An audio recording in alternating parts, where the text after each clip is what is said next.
भूख के एहसास को शेरो सुखन तक ले चलो, या गज़ल को मुफलिसों की अंजुमन तक ले चलो।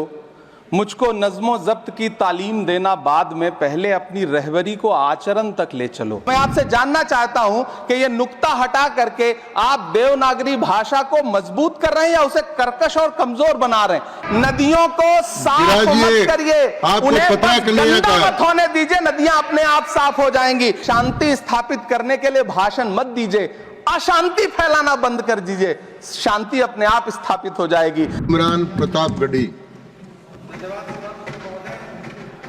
6 मिनट आपके पास।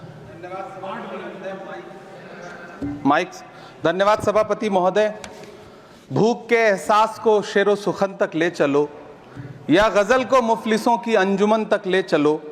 मुझको नज़्मो ज़ब्त की तालीम देना बाद में, पहले अपनी रहबरी को आचरण तक ले चलो। सभापति महोदय, मैं न्यू एजुकेशन पॉलिसी पे बात करने के लिए खड़ा हुआ हूं। माननीय मंत्री जी यहां मौजूद हैं। न्यू एजुकेशन पॉलिसी कहती है कि हमारा जोर टीचर्स ट्रेनिंग पर होना चाहिए, लेकिन जो नेशनल सैंपल सर्वे ऑफिस का आंकड़ा है वो कहता है कि इस देश में सिर्फ 13% टीचर हैं जो ट्रेंड हैं।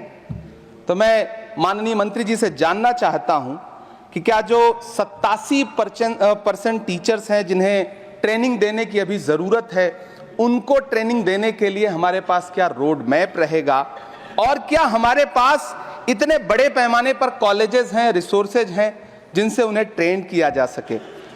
हमारी न्यू एजुकेशन पॉलिसी कहती है कि टेक्नोलॉजी पे जोर दिया जाए, और टेक्नोलॉजी के सहारे पढ़ाई को हमने कोविड के दौरान देखा भी है कि किस तरह से बच्चों को टेक्नोलॉजी के सहारे पढ़ाया गया। लेकिन मैं माननीय मंत्री जी से पूछना चाहता हूं कि जब इस देश में 80 करोड़ लोग 5 किलो राशन पे गुजारा कर रहे हों, तो क्या उन परिवारों तक इंटरनेट, कंप्यूटर, लैपटॉप जैसी सुविधाएं पहुंचाने के लिए कोई रोड मैप है ताकि उनके बच्चों को शिक्षित किया जा सके? मैं एक बहुत महत्वपूर्ण बात और सभापति महोदय यहां कहना चाहता हूं कि माइनॉरिटी कम्युनिटी से जुड़ा हुआ जो मदरसा एजुकेशन का पैटर्न है, उस पे बहुत गंभीरता से माननीय मंत्री जी से पूछना चाहता हूं कि जो न्यू एजुकेशन पॉलिसी है, कुछ मदरसे ऐसे हैं जिनको सरकार रिकॉग्नाइज करती है, लेकिन कुछ बड़े शिक्षण संस्थान हैं, नदवा और देवबंद जैसे, क्या न्यू एजुकेशन पॉलिसी के कॉन्टेस्ट में आपने इन बड़े संस्थानों से डायलॉग करने का कोई मानक या कोई बातचीत शुरू करने का प्लान बनाया है या नहीं, ये मैं पूछना चाहता हूं। और एक बहुत महत्वपूर्ण बात मंत्री जी से मैं पूछना चाहता हूं कि बहुत सारे माइनॉरिटी इंस्टीट्यूट थे जहां पर स्कॉलरशिप का प्रावधान था, लेकिन आपने मौलाना आजाद नेशनल फेलोशिप को एक झटके में बंद कर दिया। हजारों लाखों छात्र जो उस स्कॉलरशिप के भरोसे अपनी शिक्षा ग्रहण कर रहे थे। एक तरफ प्रधानमंत्री जी कहते हैं सबका साथ सबका विकास, एक हाथ में कंप्यूटर एक हाथ में कुरान, लेकिन जब स्कॉलरशिप आप बंद कर देते हैं तो गरीब तबके से आने वाला अल्पसंख्यक समुदाय के जो बच्चे हैं, उनकी शिक्षा व्यवस्था को लेकर के, उनकी शिक्षा को आगे बढ़ाने को लेकर के आपके पास क्या प्लान है? मैं माननीय शिक्षा मंत्री जी यहां पर बैठे हैं, उनसे कहना चाहता हूं कि पूरे देश में, पूरी दुनिया में प्रधानमंत्री जी जाकर के महात्मा गांधी जी की मूर्ति के सामने सर झुकाते हैं, उन्हें फूल चढ़ाते हैं, लेकिन आप ही की सरकार एनआईटी कैलीकट में प्रोफेसर साइजा ए को योजना और विकास विभाग का डीन बना देती है, जो खुल करके कहती हैं कि मेरी नजर में नाथूराम गोडसे तो बहुत महान था। तो आपकी नई एजुकेशन पॉलिसी ये है, इस दिशा में जा रही है।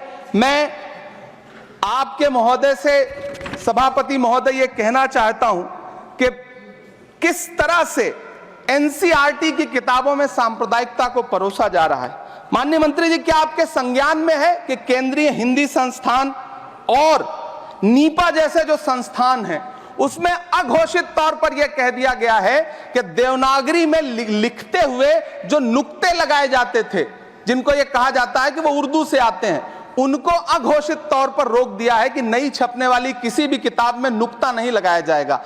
एनसीईआरटी की किताबें छापने वाले, लिखने वाले कई लोगों से मेरी व्यक्तिगत बात हुई। उनका यह कहना था कि हमें ऊपर से आदेश है, हालांकि ऐसा कोई लिखित आदेश नहीं है। तो मैं आपसे जानना चाहता हूं कि यह नुक्ता हटा करके आप देवनागरी भाषा को मजबूत कर रहे हैं या उसे कर्कश और कमजोर बना रहे हैं? यह मेरा माननीय मंत्री जी से अनुरोध है और यह मैं उनसे जानना चाहता हूं। सभापति महोदय, पीएम श्री विद्यालय को लेकर के बहुत बातें हुई। मैं एक चीज कहना चाहता हूं कि गाजीपुर एक जिला है उत्तर प्रदेश में, वहां वीर अब्दुल हमीद विद्यालय है धामूपुर गांव में। पिछले दिनों पीएम श्री कंपोजिट स्कूल का नाम लेकर के उस स्कूल का नाम बदल दिया गया। उसके सहारे भी सांप्रदायिकता परोसने की कोशिश की गई। जब सोशल मीडिया पे बहुत हंगामा खड़ा हुआ, हम सारे लोगों ने आवाज उठाई, तब फिर से बेसिक शिक्षा अधिकारी ने नाम बदल करके पुनः उसका नाम वीर अब्दुल हमीद, जो परम चक्र विजेता हैं, उनके नाम पे करने का काम किया। ये इस योजना के थ्रू भी सांप्रदायिकता को जो परोसने का काम किया जा रहा है, उसको मंत्री जी के संज्ञान में है यह बात या नहीं, और रोकने के लिए क्या काम करेंगे? एनसीईआरटी की जो किताबें हैं उनसे हिंदू मुस्लिम एकता के जो चैप्टर हटाए जा रहे हैं। महोदय, एनसीईआरटी की किताबें बच्चों का ज़हन तैयार करती हैं। आप बेसिक तौर पे एक नया इतिहास पढ़ाने के चक्कर में बच्चों को, छोटे बच्चों को जो गुमराह करके उनको एक झूठा इतिहास पढ़ाने का प्रयास कर रहे हैं, आगे चल के दुनिया में वो बच्चे कहां सस्टेन करेंगे? तो मैं माननीय मंत्री जी से कहना चाहता हूं कि शिक्षा और धर्म को एक दूसरे से अलग रहना चाहिए। मैं आज इस विषय पे बात करते हुए एक बहुत महत्वपूर्ण बात और कहना चाहता हूं कि दिल्ली विश्वविद्यालय में पाठ्यक्रम में जो बदलाव किए गए हैं, जिसमें राजनीति विज्ञान के पाठ्यक्रम से भीमराव, रामजी अंबेडकर, मोहनदास करमचंद गांधी, मोहम्मद इकबाल और भारत के संविधान पर आधारित शोध पत्रों को हटाया गया है। दलित लेखक बामा और सुकीरथ राणा को अंग्रेजी पाठ्यक्रम से हटाया गया है। क्या ये चीजें माननीय मंत्री जी के संज्ञान में है? समय बहुत कम है। मैं इस नई एजुकेशन पॉलिसी पर आदरणीय मंत्री जी से और सरकार से इतना कहना चाहता हूं कि आप बदलाव के नाम पर ये जो नई चीजें लेकर के आ रहे हैं, कैंपस में जिस तरह की गुंडागर्दी है, अभी एक माननीय सदस्य ने बोलते हुए जेएनयू का जिस तरह से जिक्र किया कि जेएनयू में इस तरह के नारे लगे, कुछ नकाबपोश लोग आते हैं, नारे लगाते हैं, चले जाते हैं, पुलिस सालों साल गुजरने के बाद उन नकाबपोश लोगों को ढूंढ नहीं पाती है।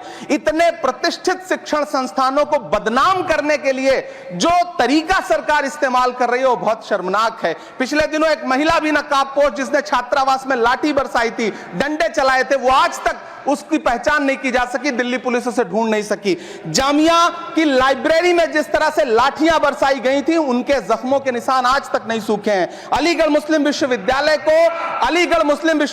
को लेकर के वहां के सांसद जिस तरह की भाषा का इस्तेमाल करते हैं, वो बहुत शर्मनाक है। माननीय मंत्री जी और सरकार से मैं आपके माध्यम से पूछना चाहता हूं और यह कहना चाहता हूं, आप बदलाव के नाम पर जो नई चीज लाने की कोशिश कर रहे हैं, महोदय, नदियों को साफ मत करिए, उन्हें गंदा मत होने दीजिए, नदियां अपने आप साफ हो जाएंगी। सभापति महोदय, मैं तो कहना चाहता हूं कि जंगल मत उगाइए, बस पेड़ों को काटना बंद कर दीजिए, जंगल अपने आप उग जाएंगे। मैं तो सरकार से कहना चाहता हूं कि शांति स्थापित करने के लिए भाषण मत दीजिए, अशांति फैलाना बंद कर दीजिए, शांति अपने आप स्थापित हो जाएगी। मैं तो कहना चाहता हूं कि प्रेम फैलाने पर लंबे लंबे लेख मत लिखिए, बस नफरत करना बंद कर दीजिए, प्रेम अपने आप फैल जाएगा। ये जो नई एजुकेशन पॉलिसी है, इसमें जिस तरह से गरीब तबके के लोगों को, हाशिए पर मौजूद लोगों को शिक्षा से दूर करने का प्रयास किया जा रहा है, वो बहुत शर्मनाक है। शिक्षा को निजीकरण की तरफ जिस तरह ले जाया जा रहा है,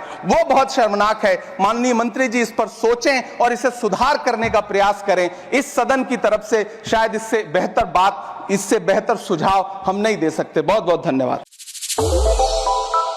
श्रेष्ठ भारत पर खबरों से जुड़े रहने के लिए चैनल को सब्सक्राइब और लाइक करें, बेल आइकन दबाएं और देखते रहें श्रेष्ठ भारत।